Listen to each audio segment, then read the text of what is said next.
देखिए green TV YouTube पर भी, बस सब्सक्राइब करें और बेल आइकन दबाएं। नमस्कार दोस्तों, स्वागत है आप सभी का किसान बुलेटिन में और मैं हूं आपके साथ पारुल यादव। आज के किसान बुलेटिन की बड़ी हेडलाइंस पर एक नजर डालेंगे, लेकिन उससे पहले एक नजर डालते हैं हमारी आज की खास ग्रीन टिप पर।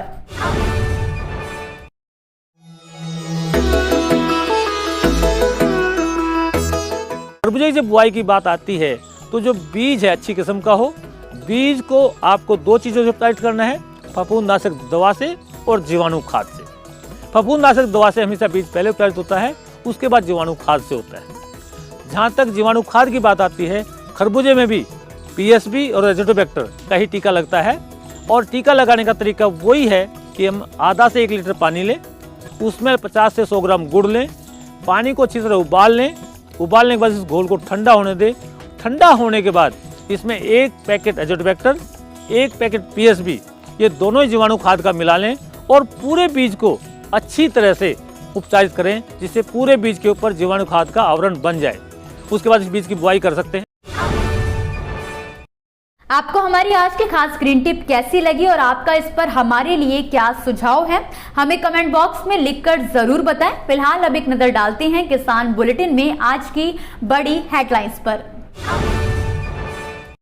बिना ब्याज 2 लाख तक का लोन ले सकेंगे पशुपालक। खेती के साथ पशुपालन के लिए प्रोत्साहित कर रही सरकार। देसी कपास उगाने वालों को मिलेंगे 3,000 रुपए प्रति एकड़। सरकार देगी आर्थिक सहायता। अंगूर को धूप से बचाने का अनोखा तरीका। 1,25,000 रुपए की साड़ियों से ढक दी फसल। पशुपालन की ओर किसानों का ध्यान आकर्षित करने की दिशा में अब एक और पहल की शुरुआत की गई है, जिसका उद्देश्य किसानों को खेती के साथ साथ पशुपालन से भी लाभ कमाने के लिए प्रेरित करना है। आपको बता दें कि खेती के साथ पशुपालन करने वाले किसानों को मध्य प्रदेश सरकार की तरफ से 2 लाख रुपए तक का लोन उपलब्ध कराया जाएगा। इस बात की जानकारी अभी हाल ही में मध्य प्रदेश के मुख्यमंत्री शिवराज सिंह चौहान ने मंत्री परिषद की एक बैठक के दौरान दी है।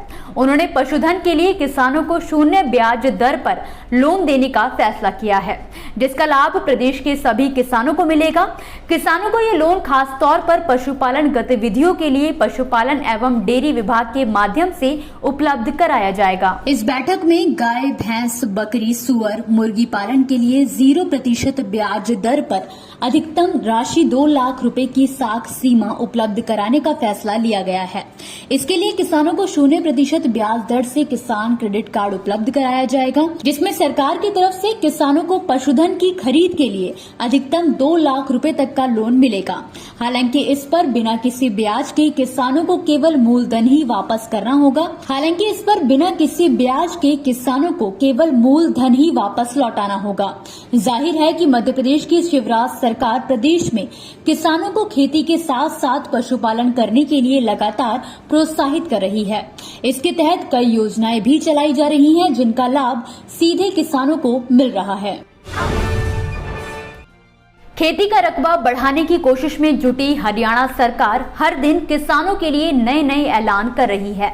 जहां हाल ही में सरकार ने एशिया की सबसे बड़ी मंडी प्रदेश में खोलने का फैसला किया है, तो वहीं अब सरकार ने देसी कपास का उत्पादन बढ़ाने का भी ऐलान कर दिया है। सरकार के इस फैसले के तहत प्रदेश में देसी कपास का उत्पादन करने वाले किसानों को प्रति एकड़ 3,000 रुपए की सहायता राशि के तौर पर उपलब्ध कराई जाएगी। बता दें कि प्रदेश सरकार के इस फैसले का लाभ सीधे तौर पर कपास के किसानों को मिलेगा। जाहिर है कि प्रदेश में मुख्य तौर पर 3 तरह की कपास का उत्पादन किया जाता है, जिसमें निरमा, बीटी कॉटन और देसी कपास का नाम शामिल है। वहीं 15 अप्रैल से इसकी बिजाई का काम भी शुरू हो जाएगा, जिसे देखते हुए ही हरियाणा सरकार ने किसानों को बिजाई से पहले अनुदान उपलब्ध कराने का ऐलान कर दिया है, ताकि ज्यादा से ज्यादा किसान देसी कपास की तरफ ध्यान देते हुए इसका ज्यादा उत्पादन कर सके। इसके अलावा अगर बात करें सरकार के दूसरे प्रयासों की, तो सरकार की तरफ से अब देसी कपास का रकबा बढ़ाने के लिए किसानों को 3,000 रुपए प्रति एकड़ अनुदान के अलावा समेकित कीट प्रबंधन और एकीकृत पोषक तत्व प्रबंधन के लिए 1,000 रुपए प्रति एकड़ अनुदान देने का भी प्रावधान किया गया है।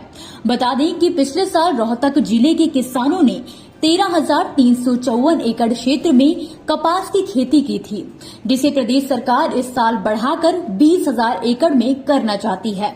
ऐसे में किसानों को उच्च क्वालिटी का ही बीज उपलब्ध करवाया जाए, इस बात का ध्यान रखने के लिए सरकार ने कृषि विभाग के अधिकारियों को भी निर्देश जारी कर दिए हैं। ऐसे किसान जो कपास की खेती करने के लिए अनुदान हासिल करना चाहते हैं, वो मेरी फसल मेरा ब्यौरा पोर्टल पर जाकर 25 अप्रैल से 31 मई तक अपना रजिस्ट्रेशन करा सकते हैं। इस बात में तो कोई दो राय नहीं है कि इस साल अप्रैल में ही गर्मी ने लगभग अपने सारे रिकॉर्ड तोड़ दिए हैं। हालात ये हो चले हैं कि दिन के समय घरों से बाहर निकलना भी लोगों के लिए दूभर हो गया है। तो सोचिए कि ऐसे में किसानों के खेतों में खड़ी फसलों का क्या हाल होगा, क्योंकि गर्मियां सिर्फ इंसानों के लिए तो नहीं है। पेड़ पौधे, पशु पक्षी, ये हर किसी पर अपना एक जैसा प्रभाव डालती है।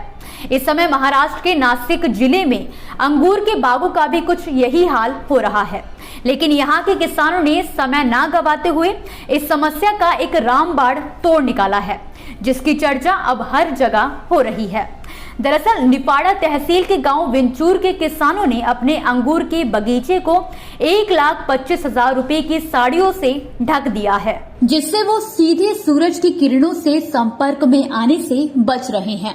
कृषि वैज्ञानिकों की माने तो सूरज की किरण अगर सीधे अंगूर पर पड़ती है तो उस पर काले धब्बे पड़ जाते हैं और अंगूर के दाने खराब होने लगते हैं। इससे किसानों को काफी नुकसान उठाना पड़ सकता है। ऐसे में विंचूर के किसान परिवारों ने खुद को नुकसान से बचाने के लिए ये खास तरकीब अपनाई है। उन्होंने करीब 5,000 रंग बिरंगी साड़ियों के रंग बिरंगे कवच से अपने 3.5 एकड़ के अंगूर के बगीचों को कवर कर दिया है। जानकारी के लिए आपको बता दें कि ऐसा ही एक जुगाड़ हाल ही के दिनों में उत्तर प्रदेश में भी देखने को मिला था, जहां पर किसान ने छुट्टा पशुओं से फसल को बचाने के लिए साड़ियों का जाल बनाकर अपने खेत को कवर किया था। दोस्तों, ये थी वो खबरें जिन्हें हमने आप तक विस्तार से पहुंचाया, लेकिन अब हम बात करेंगे कुछ ऐसी खबरों की जिनके बारे में भी आपके पास जानकारी होना बहुत जरूरी है। तो चलिए फटाफट से एक नजर डालते हैं खेती किसानी और कृषि क्षेत्र से जुड़ी आज की छोटी बड़ी अपडेट्स पर। मध्य प्रदेश के रतलाम जिले के गरोठ बोलिया रोड नगर से जुड़े 2 किसानों के खेत में अचानक गुरुवार शाम करीब 4:30 बजे आग लगने से 1 बीघा से अधिक के गेहूं की फसल जलकर खाक हो गई। इस हादसे में किसान को 15 से 20 क्विंटल गेहूं का नुकसान होना बताया जा रहा है। फिलहाल ग्रामीणों ने किसानों को इसका मुआवजा दिलाने की मांग की है। छत्तीसगढ़ के नया रायपुर में पिछले 3 महीनों से किसानों का आंदोलन जारी है। इस बीच एनआरडीए ने किसानों पर अनाधिकृत रूप से बिजली का इस्तेमाल करने का आरोप लगाते हुए एक नोटिस जारी कर दिया है, जिसमें कहा गया है कि किसान अनाधिकृत रूप से बिजली से साउंड सिस्टम और लाइट जला रहे हैं, जिससे शॉर्ट सर्किट होने का खतरा भी बना हुआ है। तो वहीं दूसरी ओर इस मामले में किसान संगठन ने एनआरडीए को कानूनी प्रक्रिया से जवाब देने की तैयारी कर ली है। बिहार समेत देश भर में इस समय रबी फसलों की कटाई चल रही है। इस बीच बिहार सरकार ने रबी की कटाई को लेकर एक नया नियम लागू कर दिया है, जिसके तहत अब किसानों को खेतों में कंबाइन हार्वेस्टर मशीन चलाने से पहले जिला प्रशासन से अनुमति लेनी होगी। बता दें कि फसल अवशेष जलाने की घटनाओं पर रोक लगाने के लिए कृषि विभाग की तरफ से ये कदम उठाया गया है। हरियाणा सरकार का उद्यान विभाग 9 अप्रैल से अपना 8वां सब्जी एक्सपो आयोजित करने जा रहा है, जिसका फायदा प्रदेश के बागवानी किसानों को मिलेगा। आपको बता दें कि ये कार्यक्रम 9 अप्रैल से शुरू होकर 11 अप्रैल तक करनाल जिले के सब्जी उत्कृष्ट केंद्र घरौंडा में आयोजित किया जाएगा। बीते गुरुवार को हरियाणा के कृषि एवं किसान कल्याण विभाग ने एक खास पोर्टल की शुरुआत की है, जिसके तहत प्रदेश में प्राकृतिक खेती करने वाले किसानों को इस पोर्टल पर अपना रजिस्ट्रेशन करवाना अनिवार्य होगा। आपको बता दें कि इस पोर्टल का नाम भी प्राकृतिक खेती पोर्टल रखा गया है। इसी के साथ आज के किसान बुलेटिन की बड़ी खबरों में फिलहाल के लिए बस इतना ही। आप देखते रहिए ग्रीन टीवी। नमस्कार।